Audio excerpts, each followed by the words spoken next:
Welcome to JGM mom's kitchen. எல்லா புகழும் இறைவனுக்கே. இன்றைக்கி நம்ம ஒரு பங்காளி ஸ்வீட்டு தான் பார்க்க போகிறோம். மேங்கோ மால்புவா.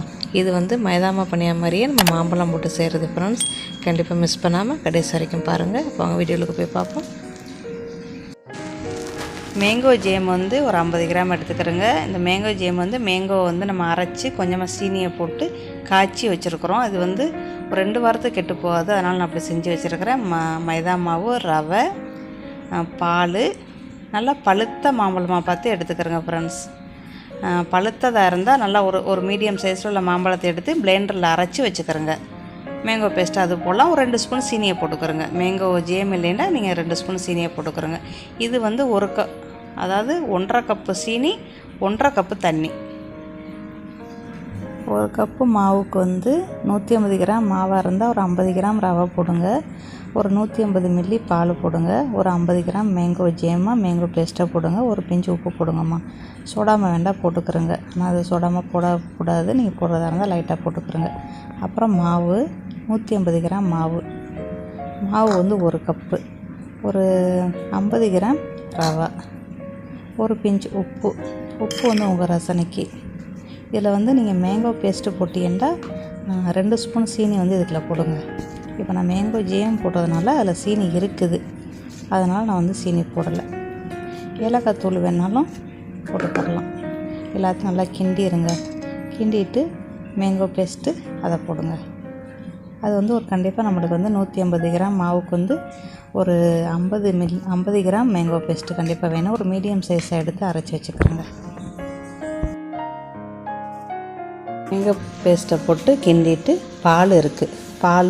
பால் பத்தலைன்னா கொஞ்சமாக தண்ணியை ஊற்றிட்டுக்குறோங்க. எனக்கு பாலும் தண்ணியும் 1.5 கப்பு தேவைப்பட்டுச்சு. பாலை ஊற்றி பிணைஞ்சிட்டு பார்த்துட்டு அப்புறம் ஒரு 1/2 கப்பு தண்ணி ஊற்றினேன்.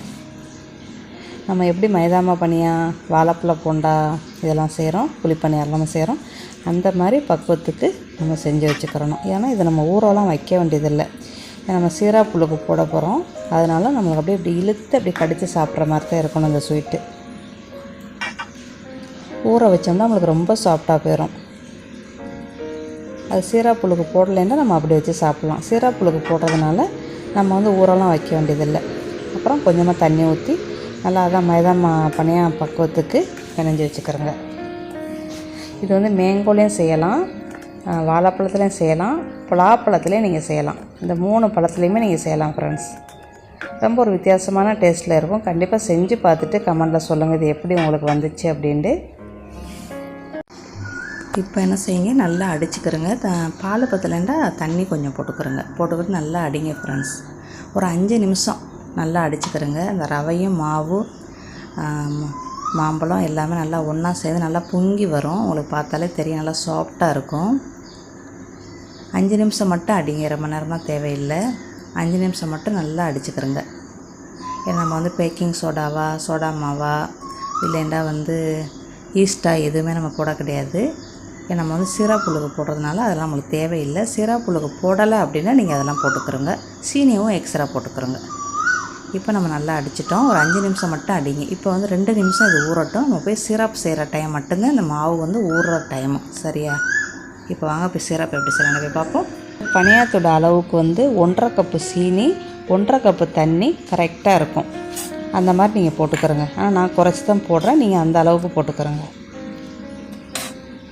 இது நம்மளுக்கு பிசுனு தன்மையெல்லாம் ஒன்றுமே கிடையாது, கம்பி பதம்லாம் ஒன்றும் கிடையாது. பாவு சீனி கரைஞ்சிருச்சு, பாவு வந்துருச்சுன்னா நம்மளுக்கு நம்ம அடைச்சிட வேண்டியது தான். ஏலக்காய், கிராம்பு போடுங்க. இதில் உங்களுக்கு மஞ்சள் கலர் வேண்டாம், கொஞ்சம் மஞ்சள் கலர் போடுங்க. குங்குமப்பூ இருந்தால் கூட கொஞ்சமாக எடுத்து போடுங்க. அது மஞ்சள் கலராக இருந்தால் ரொம்ப சூப்பராக இருக்கும், பார்க்க ரொம்ப சூப்பராக இருக்கும் ஃப்ரெண்ட்ஸ். இது நம்மளுக்கு ஒரு விழுவிழுப்பு, ஒரு பிசு இருந்தால் போதும், பாவு ரெடி. இது நீங்கள் குழிப்பனியா மாதிரியும் செய்யலாம், எண்ணெய்க்கில் போட்டு போண்டா மாதிரியும் செய்யலாம், எண்ணெய்க்கில் போட்டு பனியாகவும் செய்யலாம். செஞ்சு நீங்கள் சீராப்புழுக்கு போடலாம் ஃப்ரெண்ட்ஸ். இப்போ நான் என்ன செய்கிறேன், தோசைக்கல்லில் வச்சு ஒரு 1/4 ஸ்பூன் நெய் மட்டும் விட்டு ஒரு பனியாமாக செய்கிறேன். செஞ்சு ஓரத்தில் ஒதுக்குவேன். நீங்களே பாருங்கள்.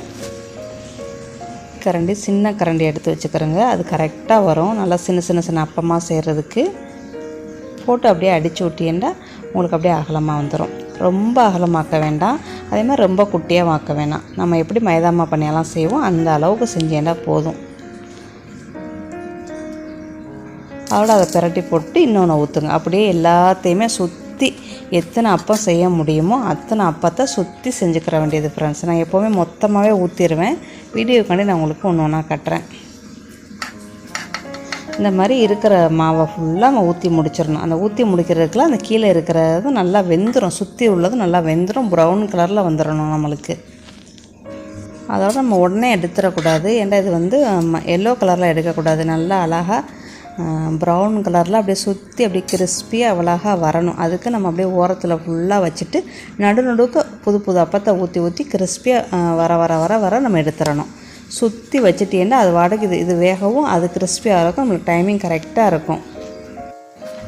சீராப்பு வேண்டாம் நாங்கள் இப்படியே சாப்பிட்ணும் அப்படின்னு நினச்சிங்கன்னா ஒன்றும் பிரச்சனை இல்லை. ஒரு 50 கிராம் சீனியை வந்து இந்த மாவு கலவையில் போட்டு கலந்து ஒரு அரை மணி நேரம் ஊற வச்சு நீங்கள் இந்த மாதிரி செஞ்சு சாப்பிடுங்க ஃப்ரெண்ட்ஸ். சரியா? அதுவும் சூப்பராக இருக்கும். இப்போ நம்ம வந்து இதில் வந்து இனிப்பே போட கிடையாது, மேங்கோட இனிப்பு தான். அதில் நம்ம வந்து சிராப்புளுக்கு போட போகிறோம். இது 2வது சட்டி. முதல் சட்டி ரெடி ஆயிடுச்சு, இப்போ 2வது. இந்த மாதிரி ஊற்றிட்டு நீங்கள் எல்லாத்தையும் பிரட்டி போட்டிங்கன்னா எல்லாம் ஒரே லெவலுக்கு ஒரே அழகாக எல்லாமே கரெக்டாக நம்மளுக்கு ஒரே கலராக வந்துடும். கலர் வந்து நம்மளுக்கு நல்லா கிடச்சிரும். நீங்கள் கூடுதலாக இன்னும் கொஞ்சம் எல்லோ கலர் வேணும் அப்படின்னு நினச்சிங்கன்னா நீங்கள் சிராப்புளுக்கு கொஞ்சமாக எல்லோ கலர் போடலாம், இல்லை குங்குமப்பூ போடலாம். இப்போ சிராப்பு வந்து நல்லா வெது வெதுப்பாக தான் இருக்குது. நம்ம முத எடுத்த சட்டியில் இருக்கிற அப்பத்தை ஃபுல்லாக நம்ம போடுறோம். போட்டு அது ஊறட்டும். அப்புறம் அது ரெடியான அப்புறம் அதையும் போட்டு எடுத்து வச்சுருவோம். அவ்வளோதான். ஒரு சூப்பரான ஒரு வடநாட்டு ஸ்வீட் நம்ம ரெடி பண்ணிட்டோம். ரவையும் மைதாமையும் வச்சு இது ரொம்ப சூப்பராக இருக்கும். கண்டிப்பாக ஒரு தடவைக்காவது இதை ட்ரை பண்ணி சாப்பிட்டு பாருங்கள். உங்கள் வீட்டில் மாம்பழமா, வாழைப்பழமா, பலாப்பழமா என்ன இருக்குதோ நீங்கள் கண்டிப்பாக செஞ்சு சாப்பிட்டு பாருங்கள். நம்ம இனிப்பு வேணாம் அப்படின்னு நினச்சோம்னா நம்ம இனிப்பை குறைச்சிக்கிற வேண்டியது ஃப்ரெண்ட்ஸ். அவ்வளோதான். நான் ரொம்ப குறைவான இனிப்பு தான் போட்டிருக்கிறேன். உங்களுக்கு பார்த்தாலே தெரியும். என்னோடய பாவு வந்து ரொம்ப திக்கு கிடையாது, நீங்கள் உங்களுக்கு பார்த்தாலே தெரியும். அப்புறம் எல்லாத்தையுமே போட்டு சிராப்புளுக்கு போட்டு ஒரு 10 நிமிஷம் ஊற வச்சுட்டு எடுத்துருங்க. எடுத்து வச்சுட்டு அதில் வந்து மேங்கோ வெட்டி வைக்கலாம், அது நம்மளோட விருப்பம். பிஸ்தா பருப்பா, பாதாம் பருப்பா, இல்லை முந்திரி பருப்பா, உங்கள் வீட்டில் என்ன பருப்பு வகையில் இருக்கோ அதை வந்து லைட்டாக அப்படியே பூ மாதிரி அப்படியே வெட்டி அப்படியே மேலே தூவி விடுங்க. இந்த மாதிரி தான் நம்மளுக்கு வந்து பங்காளி கடைகளில் இருக்கும். ஒரு சூப்பரான ஒரு பங்காளி ஸ்வீட் நம்ம செஞ்சிட்டோம். கண்டிப்பாக அதை ட்ரை பண்ணி பாருங்கள் ஃப்ரெண்ட்ஸ். ஒரு வித்தியாசமான ரெசிபியாக இருக்கும். கண்டிப்பாக செஞ்சு பார்த்துட்டு கமெண்டில் சொல்லுங்கள்.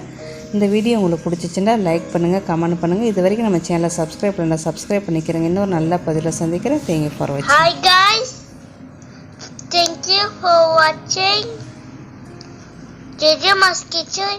Bye, see you soon.